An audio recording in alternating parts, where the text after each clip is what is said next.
Hello बच्चों, आज हम पढ़ने वाला है चयन किसे कहते हैं और चयन की क्या प्रक्रिया रहती है। मैंने आपको अभी तक भर्ती पढ़ाया था। भर्ती में हम क्या करते हैं, लोगों की खोज करते हैं। लोगों की खोज करते हैं और उन्हें कहते हैं कि आप संस्था में आइए, अप्लाई कीजिए।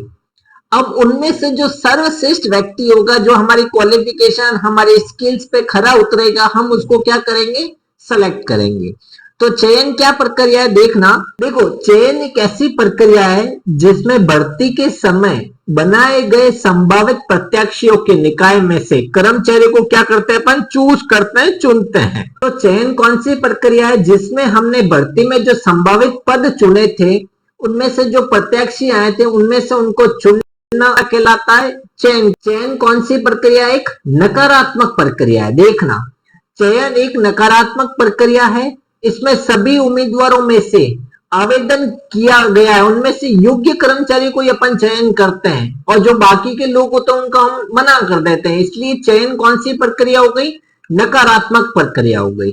चयन किसी नौकरी के लिए संभावित उम्मीदवारों में से सर्वश्रेष्ठ व्यक्ति की पहचान करना, उनको चुनना, ये प्रक्रिया क्या कहलाती है, चयन कहलाती है। अब काफी बार एग्जाम में पूछा गया है चयन की प्रक्रिया को समझाइए। अब हम पढ़ते हैं चयन की प्रक्रिया क्या होती है। सबसे पहले देखना, चयन की प्रक्रिया में क्या आएगा। सबसे पहले हम करेंगे उसकी प्रारंभिक जांच। प्रारंभिक जांच में देखेंगे हमने बीकॉम पास मांगा है, क्या वो बीकॉम पास है कि नहीं है। हमने कॉमर्स वाले मांगे, आर्ट्स वाले आए तो उसको वहीं पे बाहर निकाल दिया जाएगा। प्रारंभिक जांच में यही चेक होता है बेसिक एजुकेशन है कि नहीं, जो हमको स्किल्स का पर्सन चाहिए उसमें वो स्किल्स है या नहीं है, ये चेक किया जाता है। उसके बाद काफी सारे चयन परीक्षण होते हैं, वो अपन परीक्षण लेते हैं।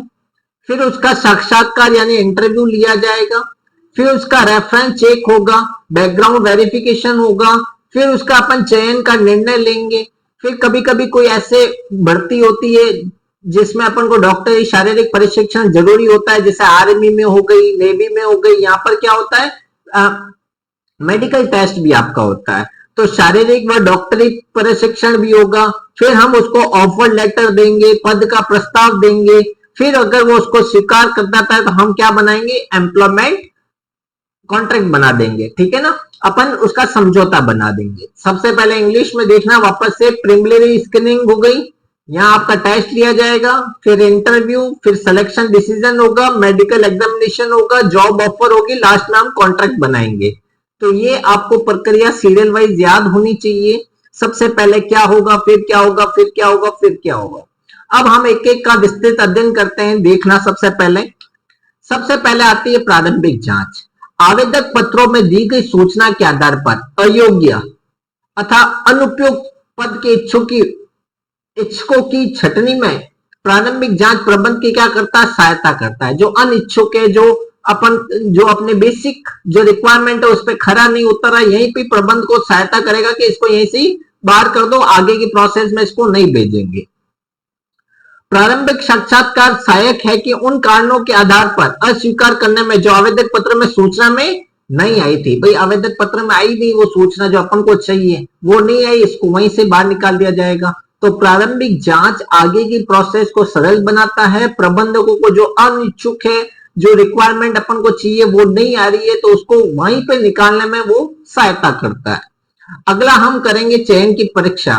बहुत सारी परीक्षाएं ली जाती है, टेस्ट होते हैं, जैसे बुद्धि परीक्षण होता है, फिर कौशल परीक्षण होता है, व्यक्तित्व परीक्षण भी होता है। सबसे पहले बुद्धि परीक्षण क्या होता है, यह मनोवैज्ञानिक परीक्षणों में से एक है जिसका प्रयोग हम बुद्धि के स्तर को मापने में करते हैं। यहाँ पर हम इसका क्या मापेंगे, उसका आईक्यू लेवल कैसा, उसका बुद्धि का स्तर कैसा है, यहाँ पर यह चेक होगा। फिर सेकंड में हम उसके नए कौशल को सीखने की कुशलता को मापती है। कौशल टेस्ट होगा कि भाई नहीं, इसके लिए सीखने में कितना मतलब रुचि ले रहा है कि नहीं ले रहा है। फिर व्यक्तित्व, उसकी पर्सनैलिटी का टेस्ट करेंगे कि उसके व्यक्तिगत परीक्षा लेंगे, संवेग कैसा है, उनकी प्रतिक्रिया कैसी आ रही है, उसमें मैच्योरिटी लेवल कैसा है, उनके जीवन मूल्यों को जानने में यह संकेत करती है। अगला टेस्ट देखना, व्यापार परीक्षण। देखो काफी बार ये सारे परीक्षण अलग अलग भी पूछे गए कि व्यापार परीक्षण क्या होता है, बुद्धि क्या होता है, कौशल परीक्षण क्या होता है। ये सब चयन प्रक्रिया का ही चरणों में से एक आता है। देखो ये परीक्षाएं व्यक्ति के कौशलों को मापती है। ये ज्ञान के स्तर और उनके क्षेत्र की व्यवस्था तथा तकनीकी में कुशलता को मापती है। देखो व्यापार कौशल है तो आपने टेक्निकल नॉलेज आपने कैसे ली है, आपने जहां काम किया है पहले वहां की आपकी स्किल्स कैसी है, उसको ये मापती है। अभिरुचि क्या होता है, अगला देखना, अभिरुचि प्रशिक्षण।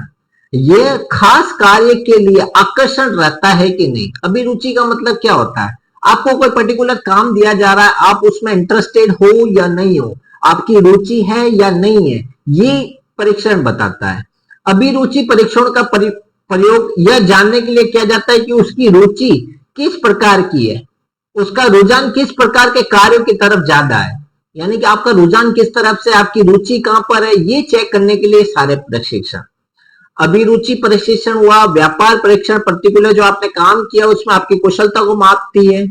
अभिरुचि यानी आपकी रुचि को मापती है। बुद्धि यानी आपके बुद्धि का लेवल किस प्रकार का, स्तर किस प्रकार का, उसको मापती है। कौशल यानी नए नए स्किल को सीखने के लिए आपकी अभिरुचि कैसी है वो जानने को पता चलता है कौशल में, स्किल टेस्ट जिसको बोलते हैं अपन। ये सारी हो गई चयन परीक्षा। पहला हुआ था प्रारंभिक जांच, दूसरा अपन ने ली चयन परीक्षा। ये सारी परीक्षा हुई।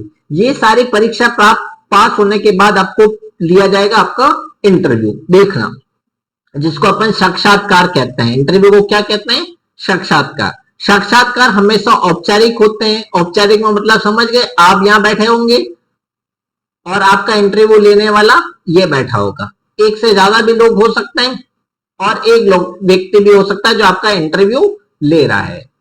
तो ये एक औपचारिक साक्षात्कार होते हैं। विस्तृत बातचीत करके, यहां पर आप क्या करोगे, आपस में बातचीत करके आपका मूल्यांकन किया जाता है। तब पता लगाया जाता है कि आप पद के लिए उपयुक्त हैं कि नहीं है। यहाँ पर आपसे बातचीत होगी, विचार विमर्श होंगे, यहाँ पर आपका पता लगा दिया जाएगा इंटरव्यू वाला द्वारा कि आप उसके लिए उपयुक्त हैं या नहीं है। साक्षात्कार करने वाले की भूमिका सूचना प्राप्त करने की है। आपसे क्या लेगा, सूचना प्राप्त करेगा। साक्षात्कार देने वाले की भूमिका की है। हालांकि आजकल साक्षात्कार देने वाले का साक्षात्कार काफी सूचनाएं ले लेते हैं। आप उनसे क्या कर लेते हो, बेसिकली डिटेल आप साक्षात्कार में ले लेते हो। आप सामने वाले से आपस में बातचीत करके, विचार विमर्श करके आप उससे क्या लेते हो, पर्सनल डिटेल्स लेते हो उसकी, और उसमें रुचि कहाँ है, वो आगे क्या बनना चाहता है, ये सब आप क्या करते हो, उससे जानकारी इकट्ठा करते हैं। तो ये हुआ तीसरा चरण, रोजगार साक्षात्कार। पहला था प्रारंभिक जांच, दूसरा था चयन परीक्षा, तीसरा आपने इंटरव्यू ले लिया। इंटरव्यू में पास होने के बाद आप उसकी रेफरेंस चेक करोगे। क्या चेक होगा, रेफरेंस चेक होता है। देखो, संदर्भ व्यक्तियों के बहुत से नियोक्ता नाम, पते, दूरभाष के लिए निवेदन करते हैं ताकि आवेदकों ने भरी हुई उनकी जांच हो सके और उनकी अतिरिक्त सूचना भी मिल सके। आपसे पूछेंगे कि आपने पहले कहाँ काम किया हुआ है, उनके बॉस का क्या नाम है, कंपनी का क्या नाम है, कंपनी कहां पर थी, जैसे आपका बैकग्राउंड वेरिफिकेशन हो सके।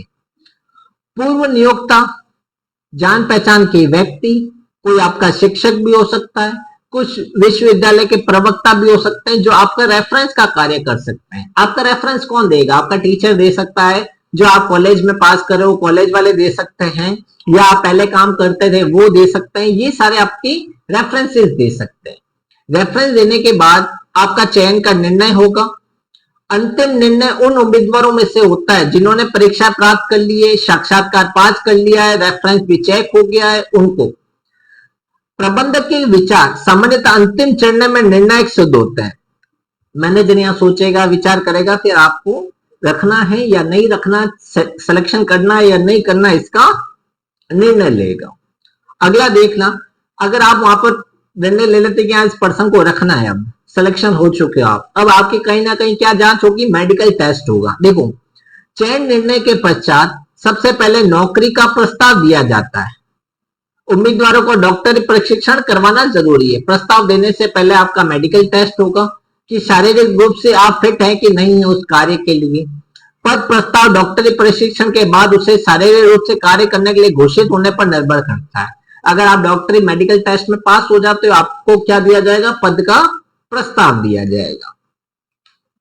अगला पद प्रस्ताव, यहां पर आपने सारी परीक्षण पास कर ली, इंटरव्यू पास कर लिया, मेडिकल टेस्ट पास हो गया, अब आपको क्या दिया जाएगा, ऑफर दिया जाएगा कि आप पर्टिकुलर हमारी कंपनी के लिए सेलेक्ट हो चुके हो। अब आप ऑफर को यस करते हो या नो करते हो, ये आपके ऊपर डिपेंड करता है।